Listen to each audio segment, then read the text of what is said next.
ਉਹਨੂੰ ਉਦੋਂ ਵੀ ਵੇਖਿਆ ਜਦੋਂ ਵੇਖਣਾ ਚਾਹੀਦਾ ਸੀ।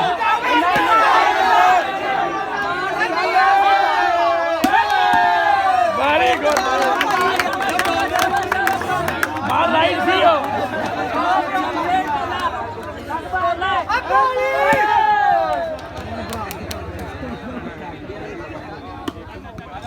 ਜ਼ਖਮੀ ਕਿਉਂ ਨਹੀਂ ਕਰਾ